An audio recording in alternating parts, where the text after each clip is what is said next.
अब आप लग्न कर लीजिए। तब भोला भगवान ने कहा कि प्रभु एक बार मैंने लगन किया था और वह एक बार लग्न करने के बाद में मैंने पूरे चराचर जगत के जो तकलीफ है वो सब देख ली। और दोबारा आप मेरी लग्न क्यों कराना चाहते हो? मुझे पता है इसके अंदर बहुत तकलीफ है,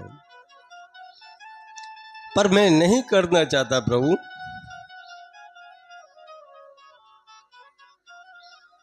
भगवान ने कहा ऐसी बात नहीं है, जब तक आप लग्न नहीं करोगे तो आपके जीवन काल का पूर्ण कैसे होगा? क्योंकि यहां पर तुलसीदास जी महाराज यह भी बताते हैं कि उसी क्षण महादेव जी ने तो आज्ञा मानी और कहा कि कोई बात नहीं प्रभु, मैं कर लूंगा। इधर भगवान राघवेंद्र सरकार अंतर ध्यान हुए हैं और अंतर ध्यान होने के बाद में महादेव जी की फिर से समाधि लग गई। दोबारा से समाधि लगी तो चीर समाधि में चले गए। उसी काल में तारकासुर नामक एक राक्षस हुआ। तारक असर भयउ ते काला। और उस तारकासुर ने इतने वरदान प्राप्त किए कि उसको कोई मारने वाला ही नहीं है। वह अजय हो गया है, क्योंकि उसने उस क्षण वरदान ऐसा मांगा कि उसको पता था कि सती ने स्वयं का शरीर त्याग दिया है, महादेव जी समाधि में रहते हैं। अब महादेव जी तो दूसरी शादी करने से रहे, इसलिए अपने एक काम करते हैं कि महादेव जी से वरदान यही मांग लेते हैं कि आपका जो कोई पुत्र होगा वही मेरा वध करे। लेकिन विधि का विधान है, देवता त्राहिमाम करने लगे हैं, क्योंकि तारकासुर ने सबके ऊपर विजय प्राप्त कर लिए है। महादेव जी समाधि में चले गए हैं।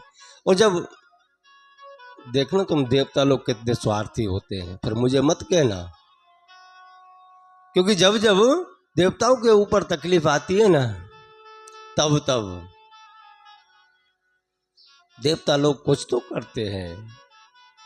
इधर देवता लोगों ने जब तकलीफ आई तो उन्होंने कामदेव को भेजा है, महादेव जी की समाधि तोड़ने के लिए कामदेव जी को भेजा।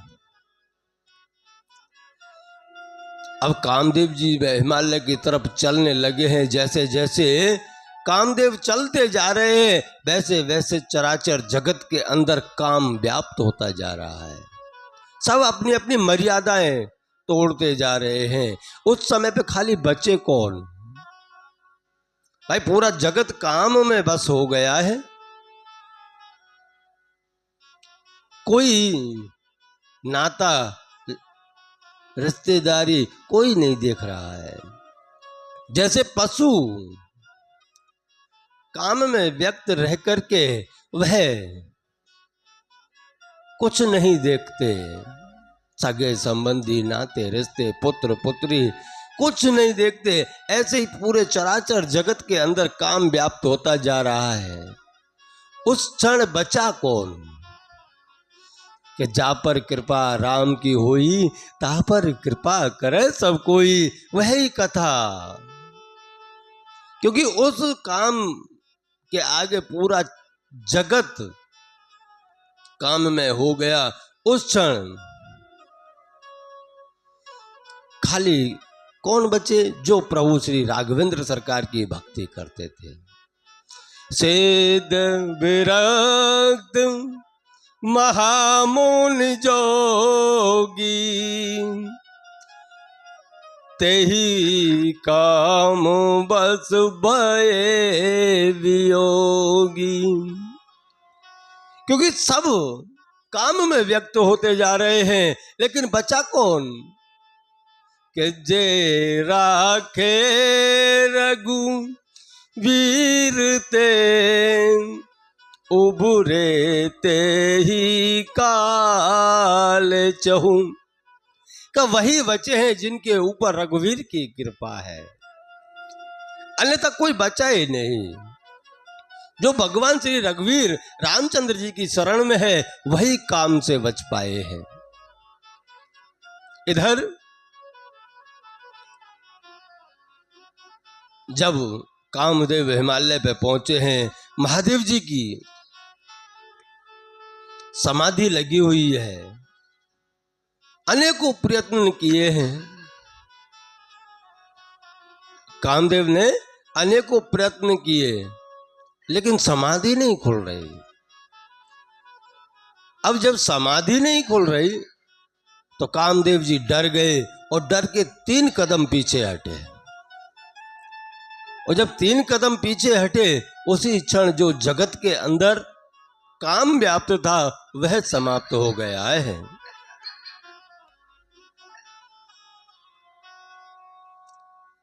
अब जब संसार उसी स्थिति में आ गया,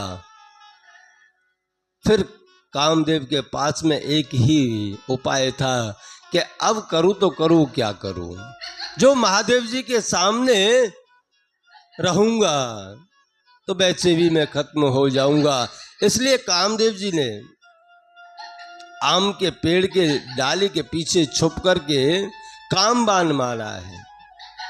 और वह कामबाण जब महादेव जी के हृदय में प्रवेश किया है तो महादेव जी की समाधि टूट गई है। और जब समाधि टूटी तो महादेव जी ने चारों तरफ देखा, कोई नहीं है। मेरी समाधि तोड़ी किसने? उसी क्षण पेड़ के पीछे छुपा हुआ कामदेव नजर पड़ा है और महादेव जी ने स्वयं का तीजा नेत्र खोल के कामदेव जी को भस्म कर दिया है।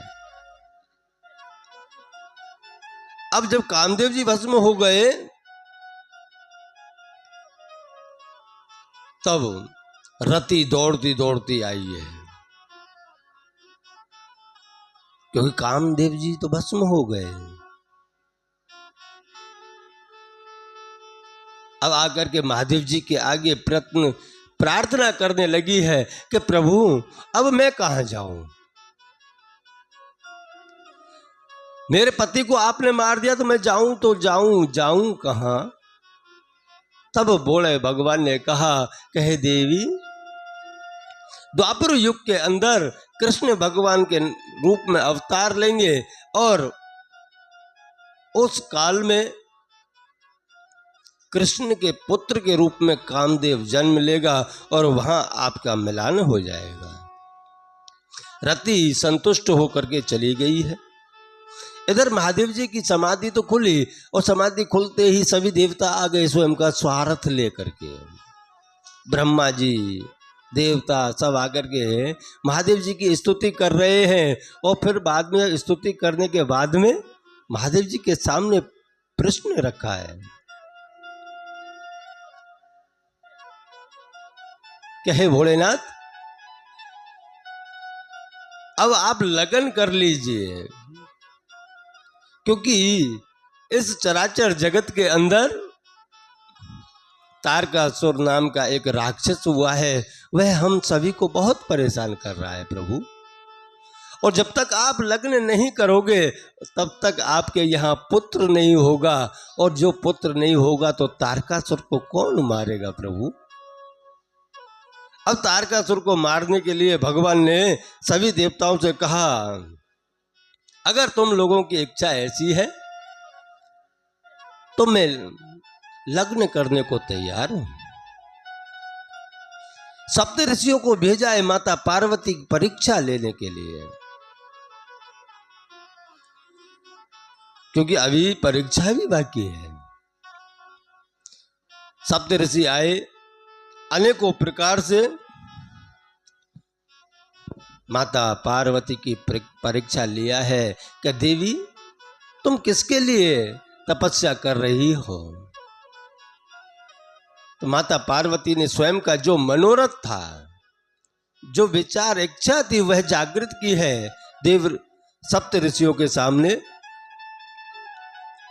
और सप्त ऋषियों ने कहा कि आप कहाँ नारद जी की बातों में आ गए?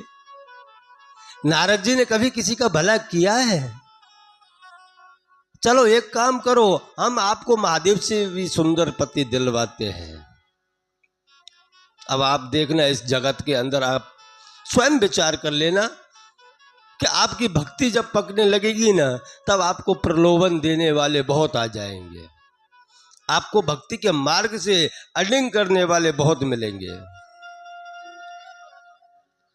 यहां सप्त ऋषि माता पार्वती को प्रलोभन दे रहे हैं। अरे महादेव, क्या महादेव के चक्कर में पड़ी हो, और वह भी देवऋषि के कहने पर। अरे नारद ने कभी किसी का भला किया है? हम महादेव से भी अच्छा पति दिलवाते हैं। माता पार्वती ने कहा कि हे देव, हे ऋषियों, अगर उस क्षण जब देवऋषि नारद आए थे, अगर देवऋषि नारद जी से पहले जो आप आ जाते तो मैं आपकी बात मानती, क्योंकि नारद जी तो मेरे गुरु हैं, मार्ग बताने वाले गुरु नारद जी हैं। अब गुरु के वचन से ज्यादा मेरे लिए कुछ नहीं है। अगर पहले आप मिलते तो मैं आपकी बात जरूर मानती, अब तो बस मुझे भोलेनाथ ही चाहिए। ऐसे करके स्वयं का संकल्प बताया है, और संकल्प बता के जब हुआ कि ऋषियों ने जान लिया कि अब पार्वती जी प्रेम परीक्षा में पूर्ण हो गई हैं, इसलिए कहा कि देवी, अब आपकी तपस्या पूर्ण हुई, और अब आपके घर से कोई आपको बुलाने आए तो जिद करे बिना चले जाना। इतना कह करके